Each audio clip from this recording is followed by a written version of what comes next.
And I'm Mark Williams. I'm a fellow with the Carr-Ryan Center for the Human Right to Water and Sanitation.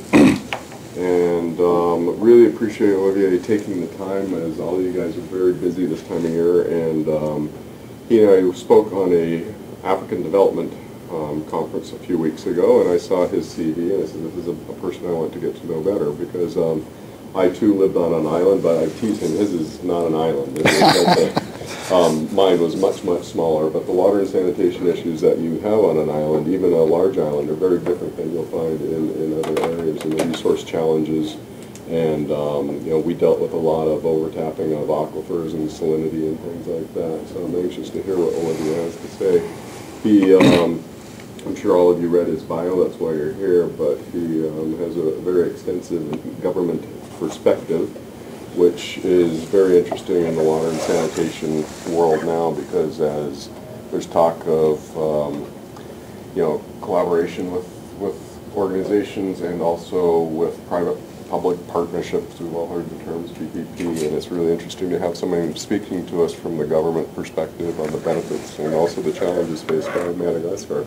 So, in light of your extremely busy schedule, I really appreciate you being here. It's very kind of you, and thank you. Okay. Thank you, Mark, for introducing me, and thank you also for inviting me to come and to speak to this small group. I really hope that our conversation will be very lively and very honest and very direct and transparent as well. So let us start immediately, because I'm aware that today is Holy Thursday. So for those of us who are Christian, maybe we have another obligation. What in the world is Madagascar? Because when you come to the US and then you tell people that you are from Madagascar, they know about the movie. Oh, some animals took a long trip and they get lost, and somewhere they landed in Madagascar, but where is Madagascar? So here is Madagascar, very far away from the US. When you fly from Madagascar to the US, it will take you at least 20 hours, because there is no direct flight from the US to Madagascar. You have to do some flight connection either in Paris or South Africa or London. So it will take you at least 24 hours with a flight connection. So that's really very, very, very far away.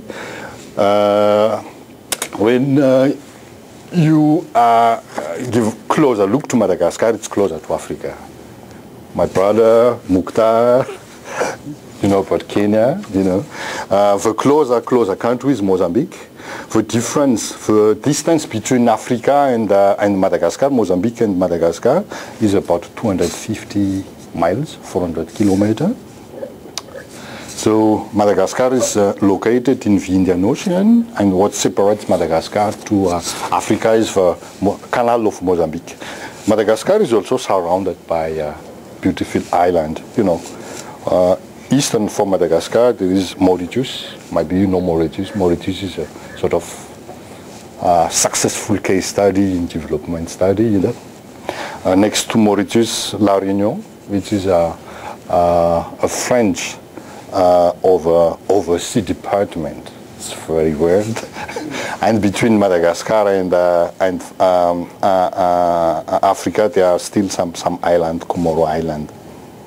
And if you give even closer look to Madagascar, that's the island. The island is divided in 6 provinces. Antananarivo is the capital city. The population is 22 million. 75% of the population are rural, and 25% from urban areas. The surface is around 590,000 square kilometers. To give you an idea, it's smaller than Texas, but bigger than California. I think California is something, Texas is something like 260,000 square miles, and California is 170. So it's a big island. It's an island continent actually, but it belongs to Africa. We speak Malagasy. there are at least 18 ethnic groups in Madagascar, but the good thing is we share one language. Malagasy is the language, and the people from Madagascar is called Malagasy as well. The official language is Malagasy and French, because we used to be French colony, so our constitution is written on French and Malagasy, so on both languages. Our national holiday is June 26th, because we got independence in June 26, 1960. Capital city, as I said, is Antananarivo. That's my constituency. I've been elected member of parliament in the capital city of Madagascar in Antananarivo. The origin of the population is a blend, blend of African and Malaysian, Indonesian. When you look back at the world map, so people come from those islands, Indonesia and Malaysia. And some of them traveled directly across the Indian Ocean, but some of them took the coast of Indian coast along the African coast and come to Madagascar. One theory is that the blending took place during the trip, and of course some other people came directly from Africa. There are still some Malagasy people living on the northwest part of the country who speak Swahili as a native language, because they come directly from Swahili-speaking countries, Kenya, Tanzania, and Zanzibar. Zanzibar was sort of a hub, a commercial hub between Africa, Madagascar, and the rest of the world during the slave trade of slaves. So people come from there. That's why I share really many things with my brother Mukhtar. So, 3% population growth. The population is increasing very, very rapidly. Why? Because we give much effort to improve the child and maternal health, but the fertility rate is still high. That's why the population is increasing very, very rapidly. The population is very young. Economically means that the share of working population is quite low, and that's one of the biggest problem in Madagascar, because we still trapped in the this Malthusian model. We haven't entered yet the dynamics of the transition demography. Statistics about religion is really very confusing. Why? Because many people are at the same time Christian and animist. On Sunday they go to church, but Monday, Tuesday, they still give tributes to the traditional chief and all of the stuff. So don't be confused if you Google for Madagascar and you will find another statistics about religion, but that's estimation, 45% animist, 50% Christian, and 50-50 Catholics and Protestants, and 5% is Muslim. There's unique biodiversity in Madagascar. If you are interested, you can go to the Harvard Museum of Natural History. There is a spot dedicated to Madagascar over there. You can see the lemurs, very high endemicity, 70%. 99% of the lemurs you can only find in Madagascar. 70% of fauna and flora you can only see in Madagascar. Birds. American tourists come to Madagascar to watch birds, unique to the island. There is a transitional government since March 2009. As some of you might know, there was a military coup in Madagascar. I've been elected member of parliament in 2007, but following this military coup, I've been asked politely to to leave the office, and that's why I'm here. Normally, I'm still member of parliament. You know, the term is 5 years. I've been elected in 2007, and normally until 2012, December 2012. But I enjoy being with you here. You know, so that's a good side of it. That's a good side of it. Okay, Madagascar is categorized as one of the poorest countries. The nominal GDP is around $450, but if you adjust it to PPP, it could be something like $950 or $1,000. For comparison, you know, US is over 40,000, 45 or 50,000 US dollar. The economy is based on agriculture, you know, export of less complicated, less sophisticated product like vanilla and also textile product. So, what's that? Just to give you a little bit political background about the country. In 2002, a new president has been elected. He comes from the private sector, very reform-minded, and we try to carry out lots of reform, and then we ended up elaborating a sort of development strategy called MAP. MAP means Malagasy Action Plan.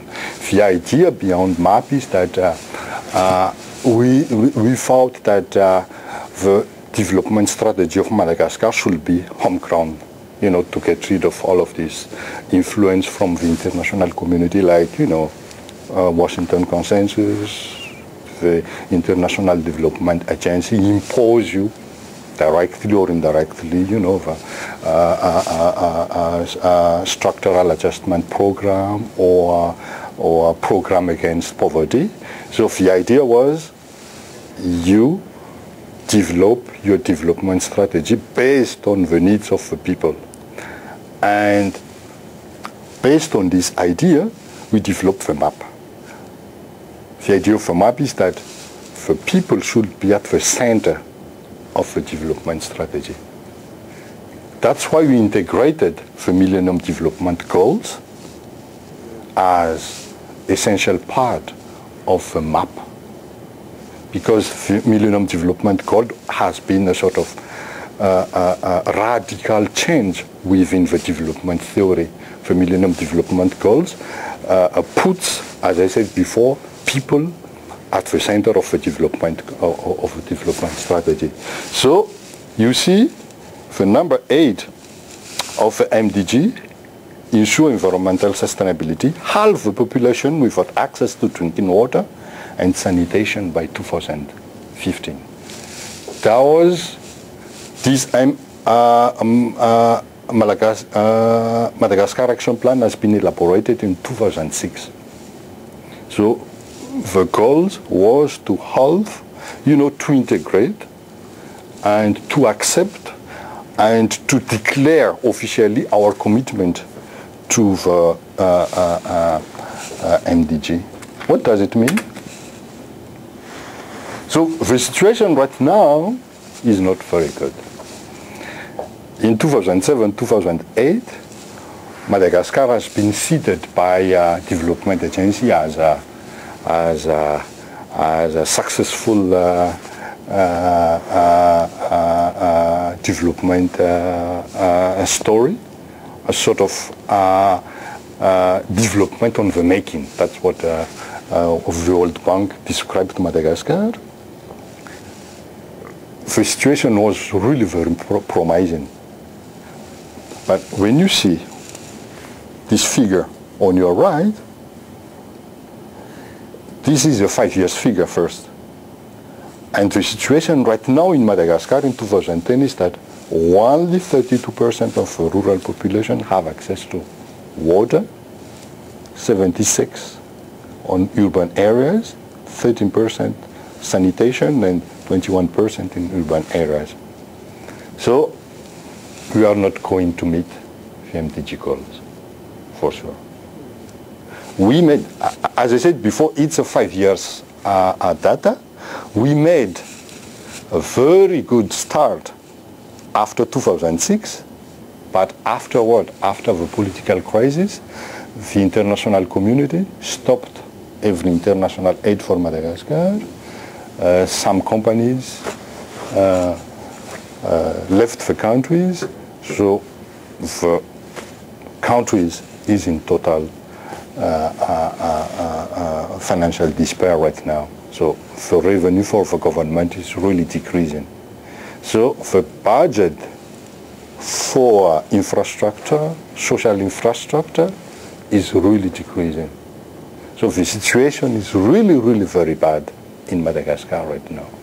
So let's have a look on the different sectors of water and sanitation in Madagascar. So I will give you some interesting photos. So one of the three subsectors of water and sanitation in Madagascar is the urban centers. You know, in urban centers,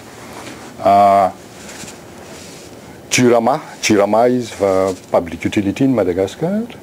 Jirama provides water and electricity for bigger city. Private connection is not free. You know, you have to pay like everywhere. Yeah. Sorry, can you just give us a sense of where the bigger cities are on the map? Like I know where Antananarivo is. Yeah, I think this was in Antananarivo. Okay, and so the station. Okay, Antananarivo is just in the middle.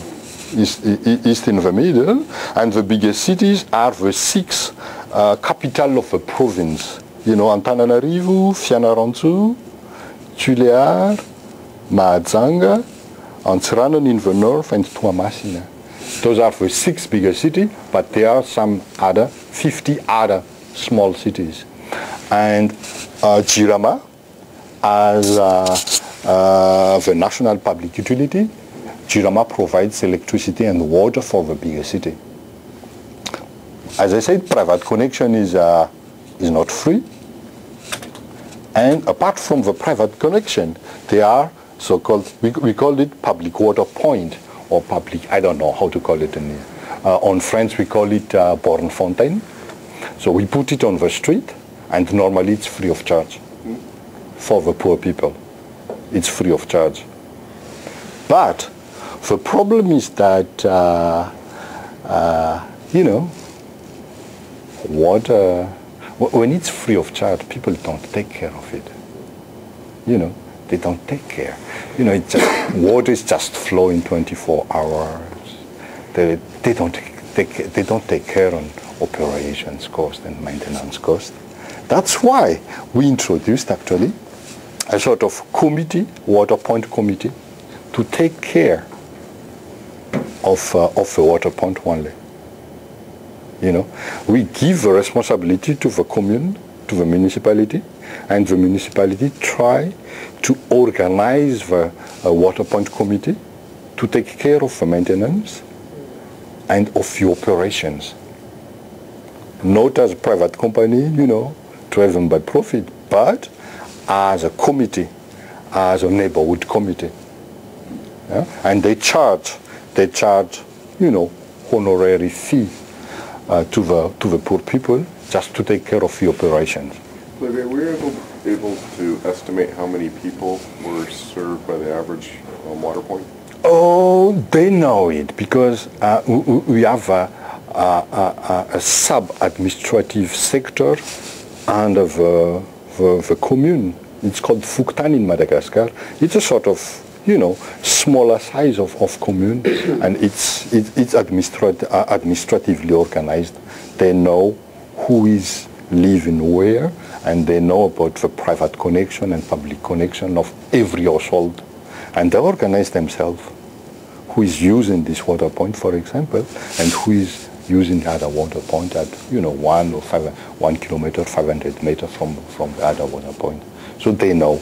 The neighborhood know each other. Mm-hmm. You know, here it might be big problem, but you know, in Madagascar, you know your neighbors. Sure. You know your neighbors. The one thing, because under the right to water, access and reasonable access is one of the big criteria that countries are challenging. So is there long lines at the normal water point, or are there enough of them that the lines aren't really... There are enough of them, I think. There are enough of them, but you know, as you see here, sometimes it takes time to stand in queue. These buckets are in line? Yeah, because it's not open 24 hours anymore after they put in place, after they set up this water point committee, because they need time for maintenance, they need time, you know, for, they need to conserve and protect the water point actually. And they close it during the night, and they set up a sort of opening hours for the public water point. So that's why there are some, but of course it's always better to have more. You know, I was born in a very poor neighborhood in the capital city, Antananarivo. We didn't have private connection for water. I always used to go and get water into a public water point. You know. And just for one point like that, is one of the things that I've researched is surprisingly vandalism is a huge issue on these wells. So it sounds tough that they're locking it up, but often they're locking them up to preserve it for the people who are using it properly, because they get broken for, you know, it's hard to imagine the reasons why, but they do get broken, and the numbers are pretty bad. Boreholes fail within the first 2 years, more often by vandalism of broken pumps. So anyway. Yeah, please. Maybe we can add exactly decades from a small system like this one.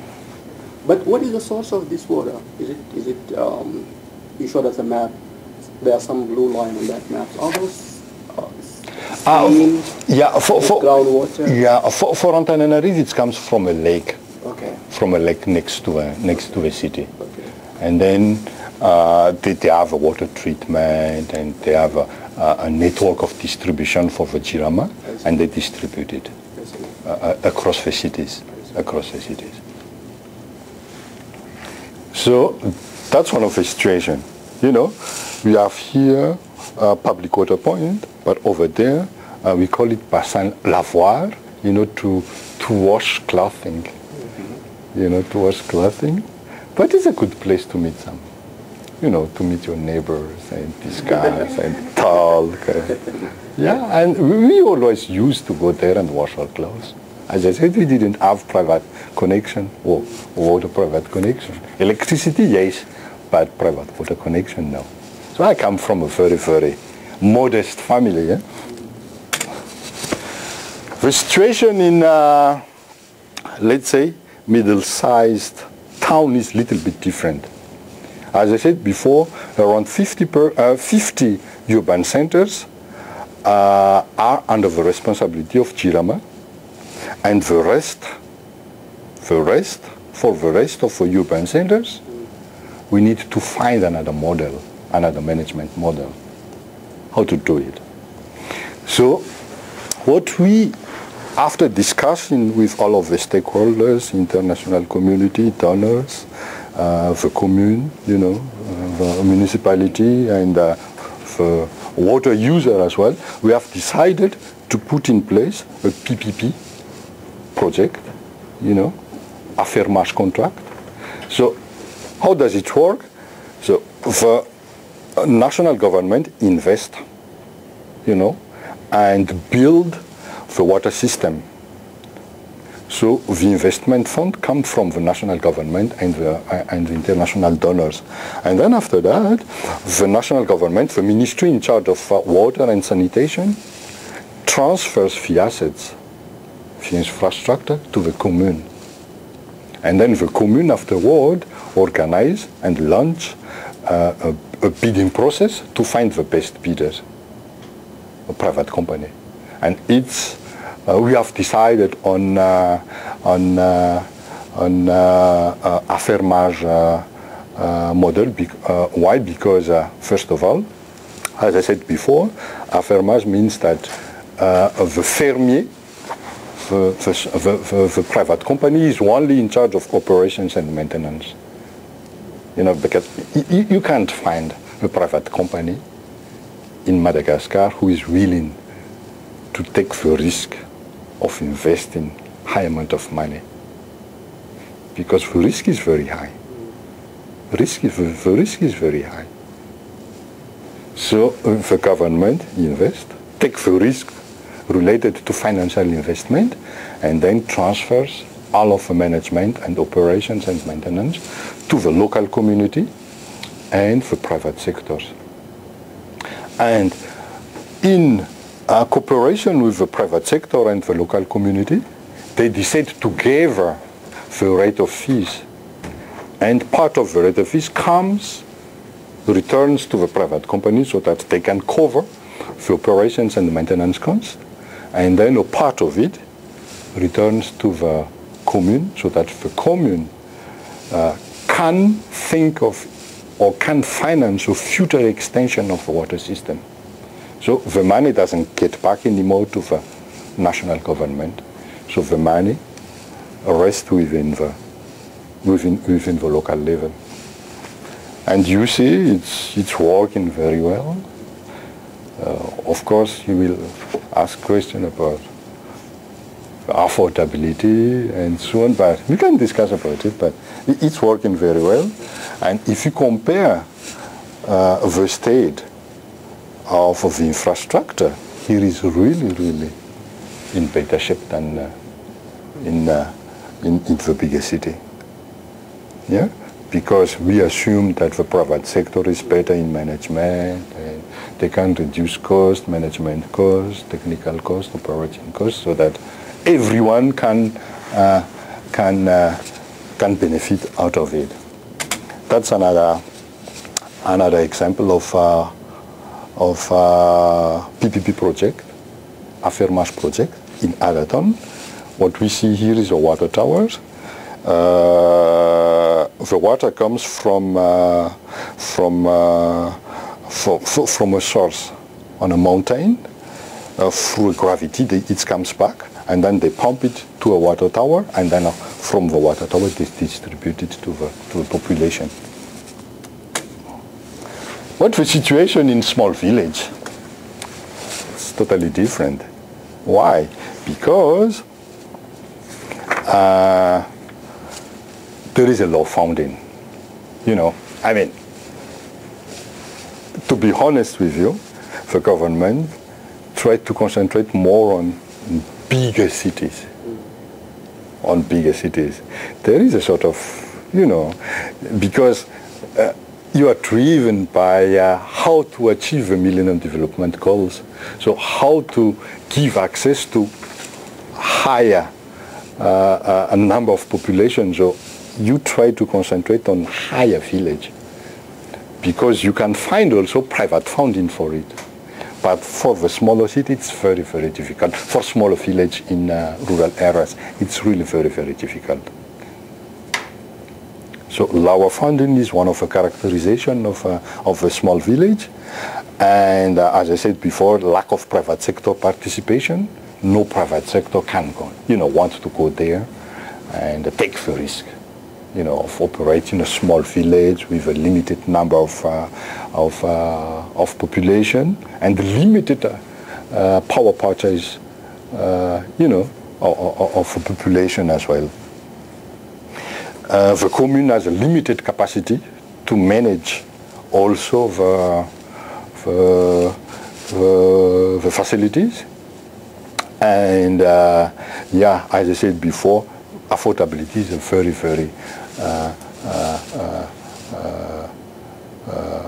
important issue. So the preferred method of it, there is a community organization as well, and we encourage the NGOs, small NGOs, because there are lots of NGOs who want, on behalf of human rights for water and sanitation. I'm really very very appreciative of your group. They want to invest in water and sanitation, and we encourage them to go to small cities, to small village, and invest over there. Here you see Peace Corps. because there are sort of a strong alumni of Peace Corps here in the US, in East Coast, Midwest, and West Coast, and they try, to keep a good relationship with Madagascar and try to found some, some social project. You see a religious, mother. What we see here is a facility in a bad shape. Just to let you know that when there is no organization around the facility, then there is a big risk that the facility will deteriorate very, very rapidly. That's why we always try to promote the community organization in small village and the aftermath project in a bigger town. That's the model actually we chose in Madagascar. Big difference between the first one and the second one. Yeah, because of the organization. We talk about island. One of the biggest problems, especially in the southern region of Madagascar. Here in southern region, it's a very dry region actually, the southern. Dry, semi-desertic even. Problem is the salinity of the water. Problem is there is no water over there. There is no water over there, and people use how do you call it in English?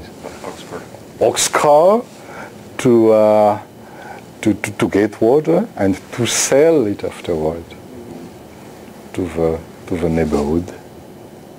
Yeah? So there is really very, very big problem of access to water in the southern region of Madagascar. And then we launched a project with of a Japanese development agency, JICA, to find water over there, to carry out geophysical, hydrogeological study to find water, and then to drill wells and distribute it to the population. But the salinity is a very, very big. Sometimes they drill 20, 30 wells to find the right one, the right water. So it's really a very big issue. Let's talk a little bit about the institutional design, then we can open to discussion. Yeah? I've talked already for almost 30 minutes. Okay, there is a ministry in charge of water and sanitation and sewage treatment. Yeah? At the beginning, in 2004, when I was appointed minister, it belonged to the Ministry of Energy, Mines, Water Sanitation and Water and Sanitation. That was a big ministry because there is a sort of, how do you call it, commonality between mines as a geological activity scientifically and water. So that's why they put it together to promote synergy, between the different sectors. But afterward, we decided to split it, to give a positive signal to the international donors that we take it really very, very seriously. That it becomes a priority for the government, for the countries, to provide access, water access and sanitation to the people. That's why since 2007 it has been splitted, and Ministry of Water and Sanitation was becoming how do you call it, autonomous or independent. Yeah, independent ministry. There is an agency in charge of integrated management of water resources, because you know that water is for drinking, but water is for agriculture as well, and water is for an industry. And there is a big conflict. There is a big conflict on who should have access to water, how to distribute water, and how to preserve the water resources. you know. So we have set up an agency who is in charge of the management of the water resources. There is a regulatory agency as well who is in charge of, you know, of the quality of the service and the rate, how much money should be charged to the consumers. Jirama, the electricity and water utility, they provide water and electricity for 59 urban centers and 8 big rural areas, and then the commune service providers. This was a sort of financial mechanism to finance the investment in water and sanitation, but it doesn't work. There is lots of difficulties, lots of problems with it. You know, the idea was that you charge fees to the private connection, you know, sort of solidarity fees actually, solidarity tax policy. You charge fees to the private connection, and then the national fund, this FNEA, use these fees, this fund, to finance the extension of water system to the poor neighborhood or poor rural areas. But you need to make a trade-off. You know, when you do that, then it becomes really very expensive for people, and there is an issue of affordability, and of course you want to be re-elected next time. And it's a very big issue. I mean, lots of international donors, World Bank, African Development Bank, France, UNICEF, and international NGO as well. Water Aid, charities, water and sanitation for urban poor, Care International, and Catholic Relief Service. So, if you have questions, we can discuss about it. That's just one quick. This is still post 2009. The donors. Yeah, they are still there. You know, they are really very diplomatic.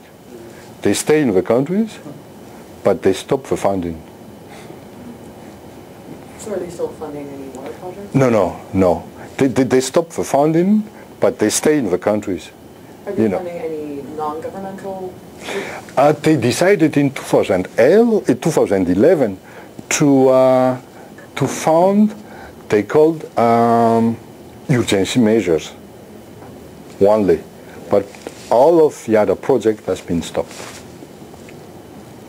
Yeah. Sorry. No. Yeah.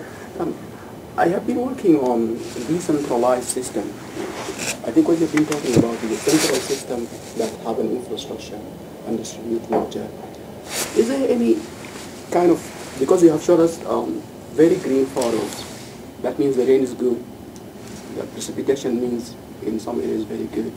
Are there those concepts of rainwater harvesting? People are using that. And moreover, I have been looking at the roof. You have very good roof for rainwater harvesting. So, for example, this roof just needs some kind of small pipes and connect. Yeah. So is there any work like that from the NGOs or the? Oh, there are. I mean, it's quite often in Madagascar, you know, to have this rainwater, how do you call it? Rainwater harvesting. Rainwater harvesting on household basis. Yes. And then we tried to use it also, you know, to build a big impluvium. We call it impluvium on French. I don't know if you can call it also impluvium on English. Impluvium. But there was a debate on, you know, it's not good biologically, you know. So yeah, sometimes if you do too much scientific research, then everything is bad.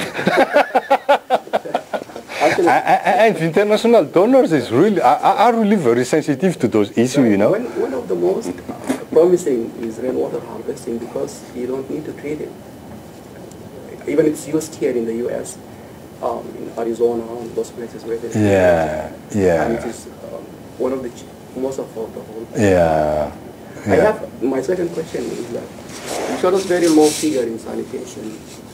Is that because of the high standard of WHO, for example? For example, this well, the one. Which one?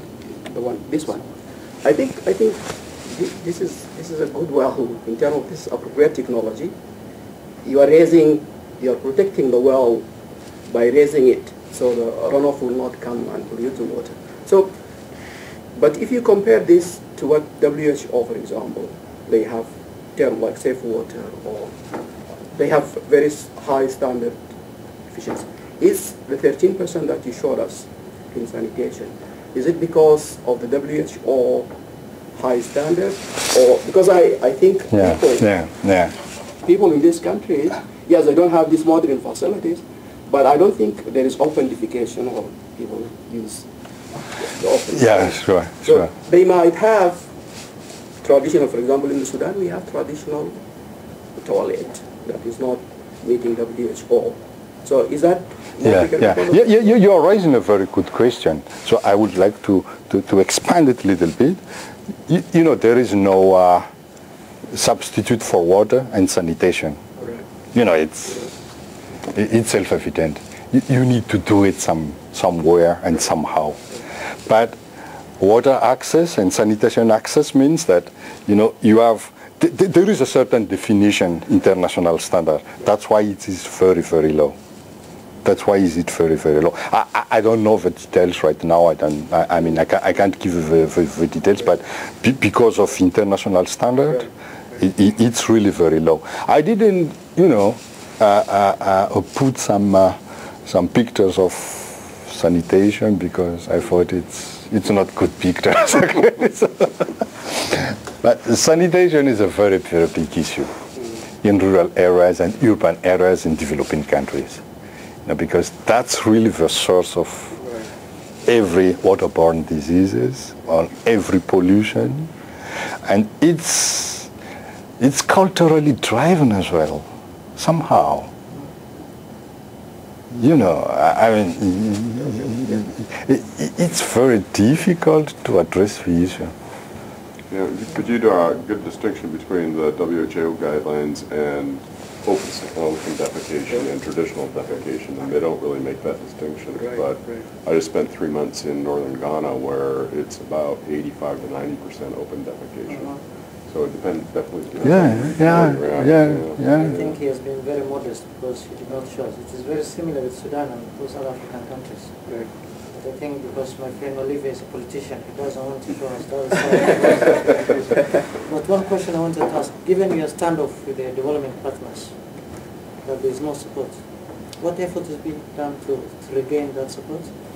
You mean right now? Yes, then too, is there any presence of China? It's a very difficult situation. You know, China is there, but the international community keeps making very, very high pressure. And China has a position in line with the position of the international community. You know, that's what I'm reading every day on newspapers. You know, the international community speaks with just one voice. They condemned the political coup, the military coup in 2009, and they keep making pressure to the transitional government, you know, to go to open and transparent election, and they have, as I said, all of the measures are still in place right now. You always can argue, okay, you are. We understand your point, you try to make pressure to the government, but the victim are actually the people, the average people.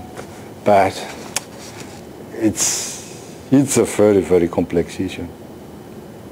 Very complex issue, yeah. Thank you for your presentation. I'm Cesar from Benin, West Africa. This situation is look like somehow it did not happen in my country, but fortunately in my country we are experiencing a democracy system and things are better than what so I want to know we realize that there is a lack of funds.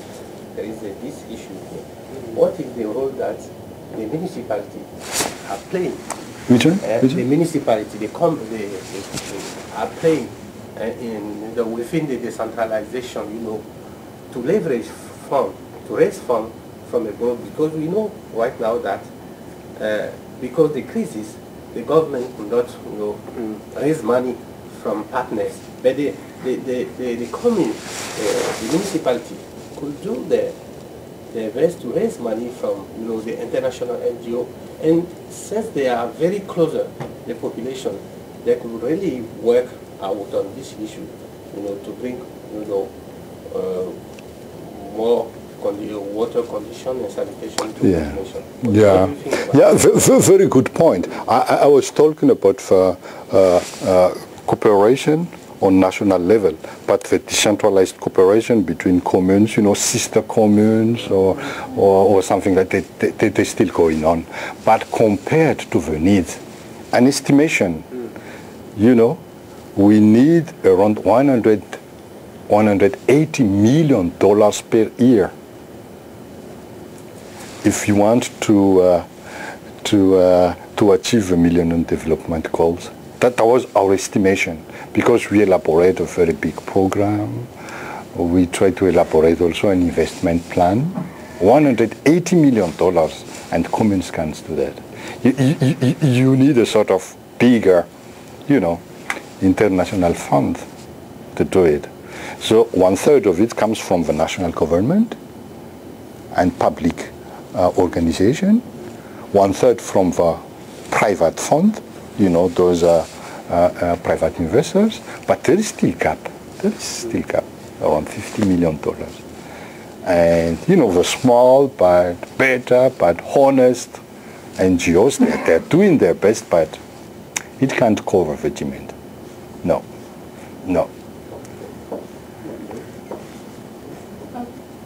I was going to ask if you could talk a little bit about kind of affordability issues and the PPP models and how kind of you went about setting the price structures and kind of what you have seen in terms of use, increase, decrease, waste.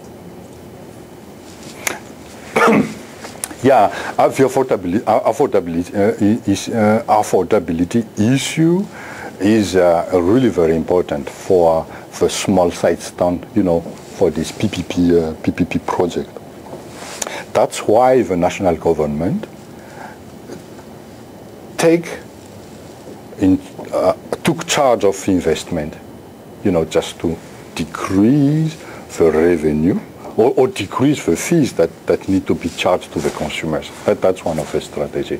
And then, as I said before, the fees need to be decided together jointly by the municipality and the private sectors, jointly. Of course, the private sectors, they are driven by not only by profit, but how to cover at least the operations and management cost and maintenance cost.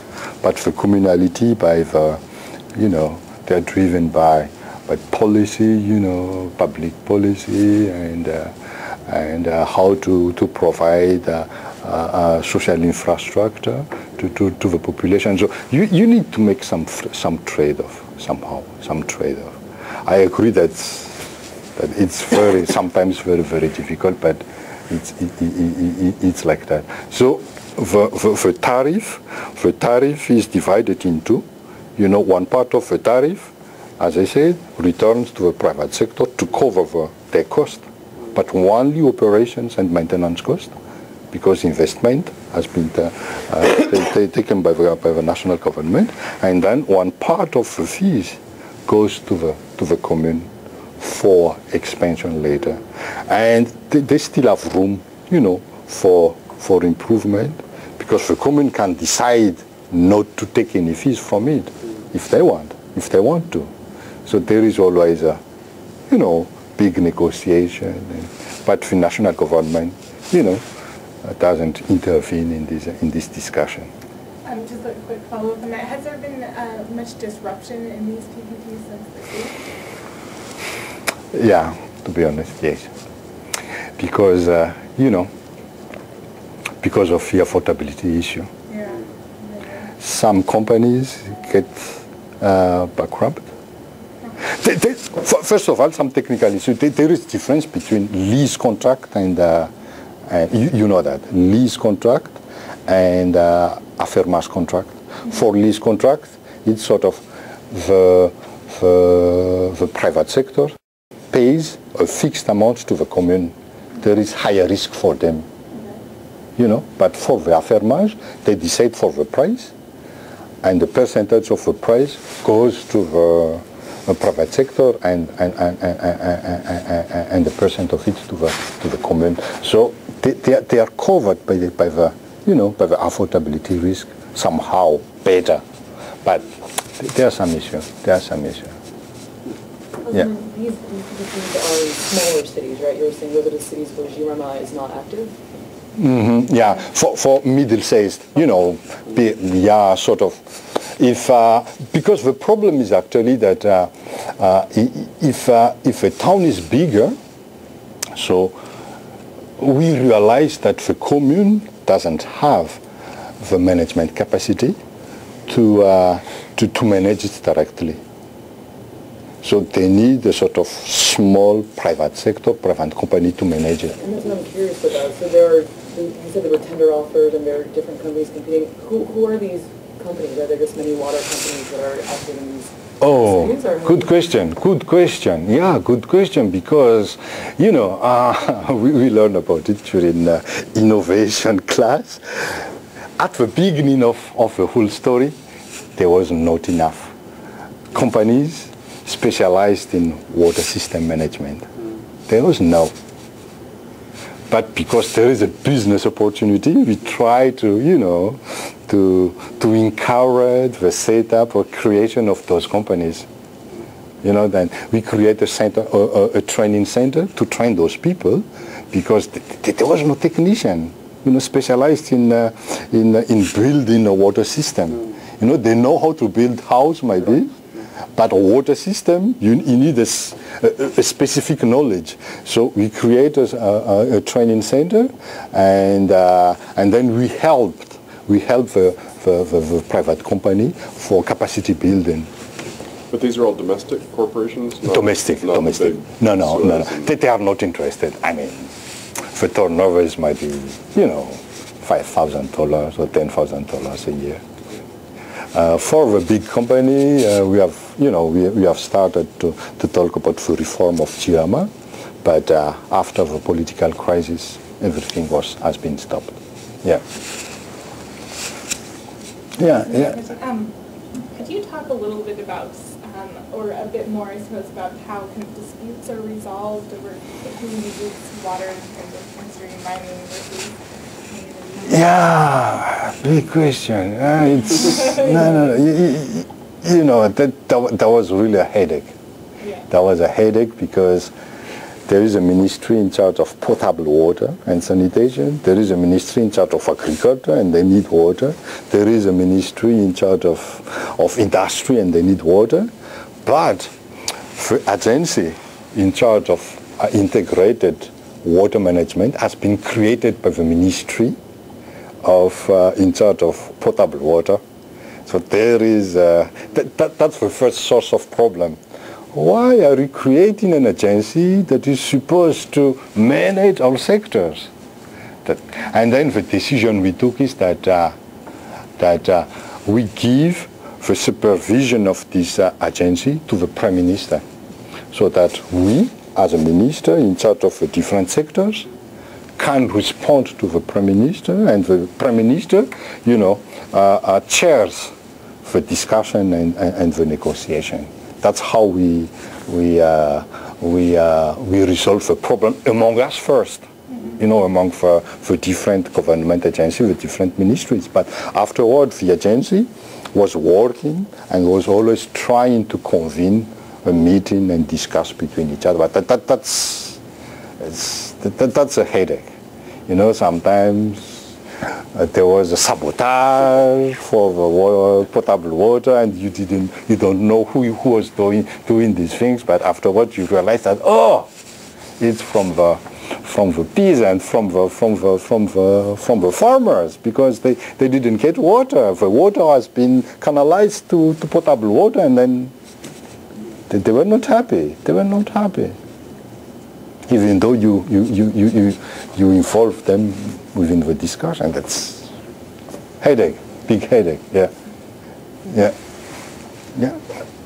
I think we in Africa we have this tendency to wait for the government to come and solve issues for us as a community. Do you see any kind of community movement, for example, places like in India, in the slums, even within the slum, people organize themselves and they will make some noise? And do you see something like that? Yeah, there is. But you know, to be honest with you, when I mean, I'm not blaming the former colonizer, but when the former colonizer was leaving the countries, we still inherited the administrative model they used during the colonial period. And for France, for the former French colony, it was very, very centralized, you know, because of this Jacobean tradition, French Jacobean tradition. Everything was centralized in France. So that's why people always look into the national government, to the central government, to do things. But now, we try to empower the local community, community organization, and some NGOs, international NGOs, are doing some great job, in empowering them, in involving them in managing their own resources. Yeah. What is the politics of water and sanitation in the context of human rights? Yeah, I was expecting this question. Yeah, when we elaborated and passed our bill about water and sanitation in 1999, there was no issue on human rights for water and sanitation. We agreed that water and sanitation is a human right. It means that, as I said before, there is no alternatives for water. For electricity, yes, you can use candle, you can use, fuel wood, you can use coal wood, something like that. But for water, you need water. So it's really a need for people, and people are entitled to it. That's right. But at the same time, there is an issue of conservation of water. It has been given freely by God, but you need to conserve it, due to climate change and everything. Second,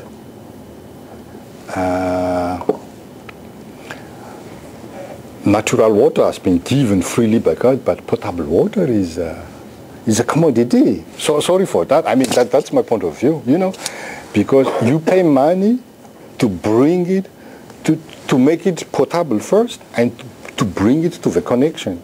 So it has a value. And how to cover this value? I mean, we can debate about it. We can discuss about it, because it has a value. And then you have to charge money for it.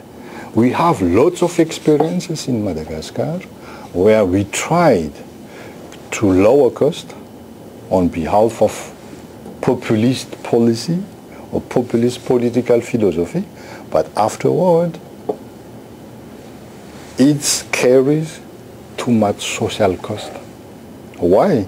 Because the utility was in bad shape afterward. Because the revenue, the fees couldn't cover the cost of preparing the potable water. And then if the public utilities are in a bad shape financially, they can't provide water anymore. They can't extend the water system to the poor people anymore. Then you'll be kept in a vicious circle. So everyone agreed that there is no alternative, no substitute for water, but somehow you need to look at the biggest picture. I've been told there's a French phrase that says, God gave us plenty of water, he just forgot to put plumbing in. Yeah, yeah, yeah. Just to be clear, the human right to water does not mean the water's for free. And Yeah. the Special Rapporteur has done an excellent job in saying that there is a certain amount of lifeline that needs to be given to those who can't afford it. But overall, it can't be free, as you really pointed out from the inside. It takes money to fund these projects. Yeah. So. Yeah, sure. Well, I have a question, if no way. One thing that I have been interested in, you mentioned it, that the government asks the NGOs to go to the smaller villages while the government infrastructure is addressed to the large cities. And that's one of the criticisms that many NGOs receive and governments receive, in that they use the NGOs' work in small communities as an excuse to not really put in the ultimate solution, which is some sort of decentralized community water system, whether it's piped-in water or something like that.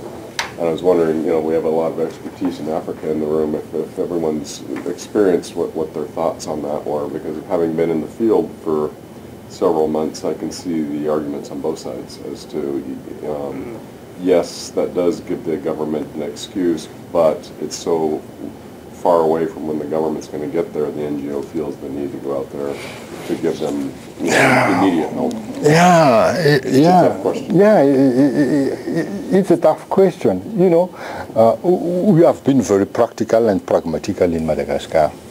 What we did is that we elaborated a program called Program for Water and Sanitation. In this program, we determine the goals. We fix the goals first, and then afterward, we try to determine the investment plan, and then we try also to give an accurate picture of where there is what kind of needs. And it's a sort of platform for us as government to coordinate all of the action. When an NGO wants to come to Madagascar, then there is always a sort of, accurate information about the water and sanitation situation in Madagascar, datas, and everything. We didn't force them, but we encouraged them to go there based on the access rate on this region. If you really want to improve the access rate in Madagascar, we would, that was our discourse. We would encourage you to go to this place where the access rate is still very, very low. But it was a decentralized system. The NGOs, what they are doing, they invest money, they build, they help the community in capacity building, they put in place the management model, and then the community is in charge of the operation and maintenance of the facilities. And it's work. To be honest with you, we didn't face any criticism from the NGOs in Madagascar. They were happy with the way we involved them in the discussion. We had a regular discussion with them, regular meeting with them. We had no problem, actually. I think the critique to the NGOs is that the government will redirect the resources and it kind of, this work is an infrastructure work, it's a municipal work, it's a governmental work. So it will be kind of deceived. The government is telling us the NGO is solving this problem or that problem. For example, in the Sudan, they redirect the resources towards war or towards some kind of political action in Darfur or in South Sudan. So the critique, I think, to the NGOs is that they are doing this service to the population somehow, because the government will have a reason now to say that we are addressing your issues, right? So I think that is why people are not happy with the NGOs. They are doing some help, but it's kind of very minimal help, and it is not actually their job in that sense, because it's a governmental job, it's a municipal job, it's actually political. Rather than this familiarity or some kind of, And all NGOs aren't equal. Some have excellent experience in water, and some have really bad experience in water, and the tools that they're giving are very varied, and some are just downright horrible too. So, Yeah. Good. Yeah, please. Expanding on this, what's kind of going on with NGOs or kind of government in the Southwest and areas that need more attention? What are some of the current efforts that are to increase access to water in the Southwest and dry areas?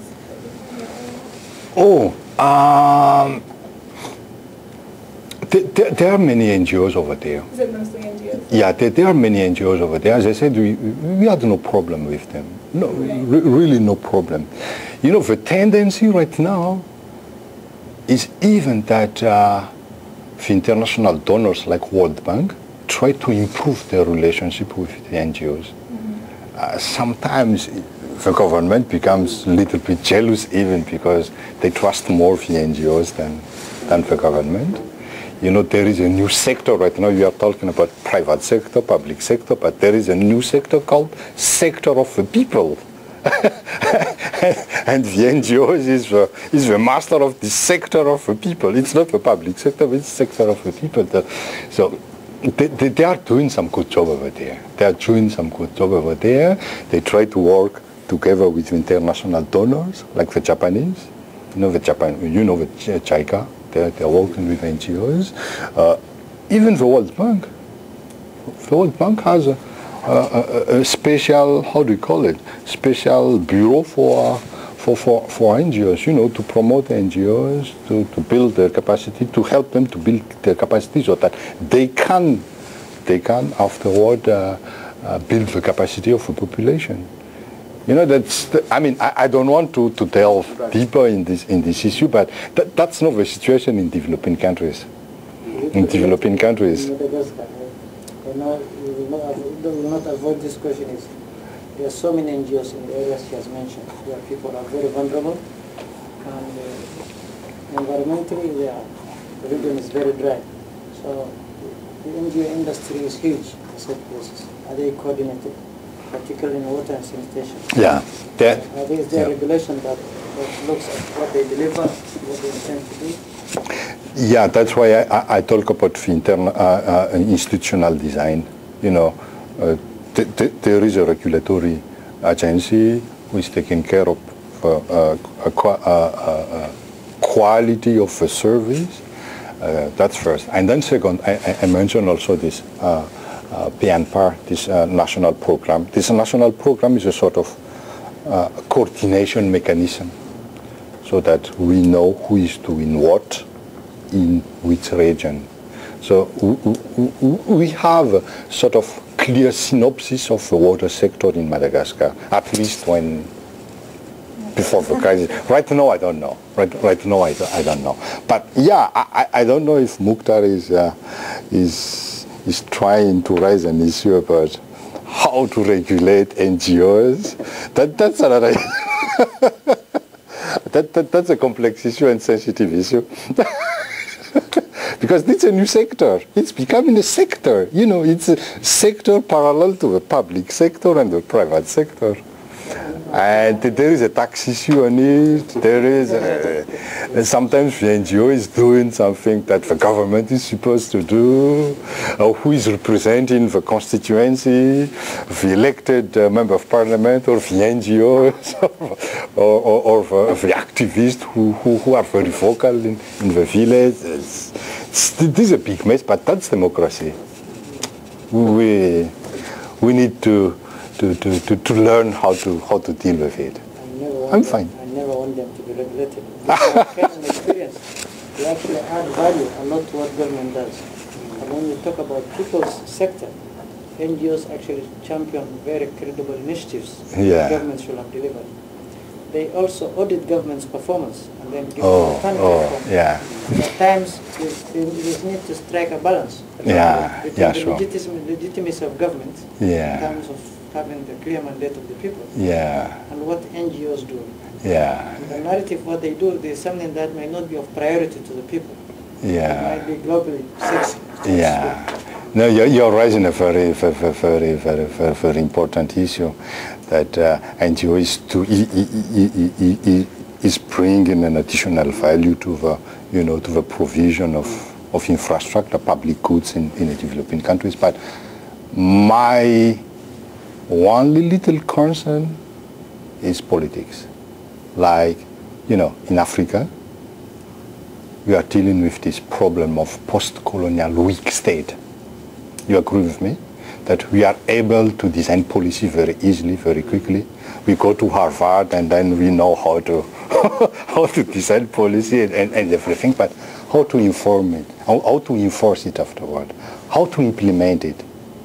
So the state in Africa is still very weak. So if in parallel you have a plethora of NGOs who is trying to do your job, so that you as an administration, as a state institution, your job will be amputed.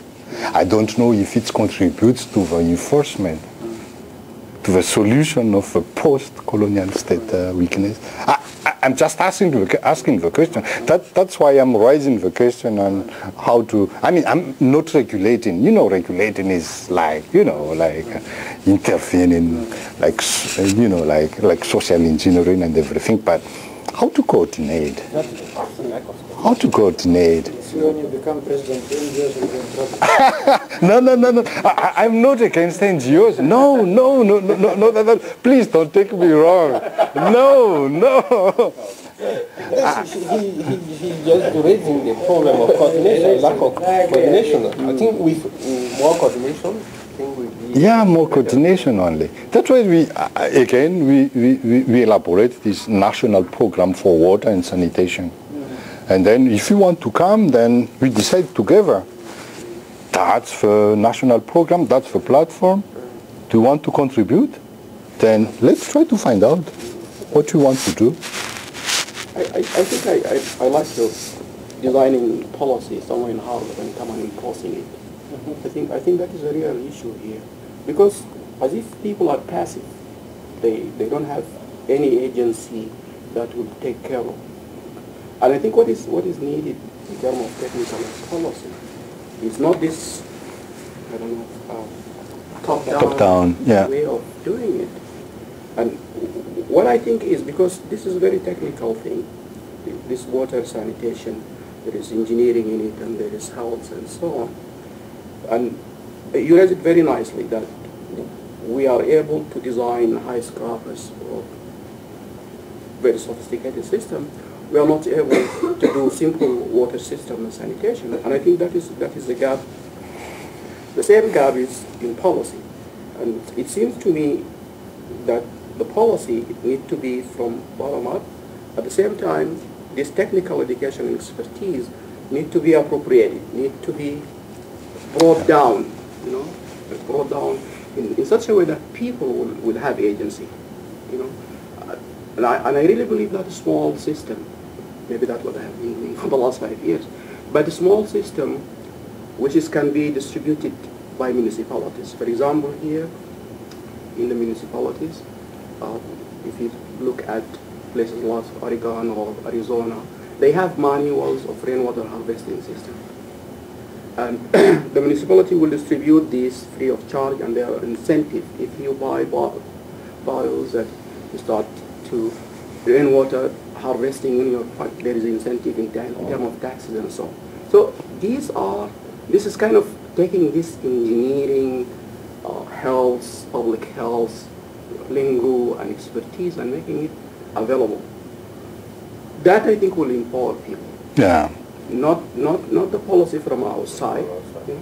We can design this beautiful policy, but I think it will be more effective if we just talk about chlorine for putting chlorine in the well. I mean, from bottom down. I really like I like this idea of we design it somewhere in Harvard and come. I'm not against Harvard. I go to Brown. Brown is better. But I think this is true. Yeah. No. The little fact, in Colorado and California, rain harvesting is illegal. So Because of the runoff? Colorado is the water's owned by the state. That's right. And California is more antiquated Right. health concerns. Right. But still, both Right. illegal. In Texas, for example, in Texas now, they are gonna, if you can treat rainwater, harvest rainwater in Texas, you can use it not only for, you can use it for potable, because there are places where it is almost semi-desert areas. And you showed us in the map, I think there are some places I wanted to ask you, is this, I think in the south, you said this is a semi-arid region. Yeah, right? semi-arid. Yeah. But that means there is a brief season of precipitation. Yeah. There be a Yeah. season of precipitation, and that is the case in Texas.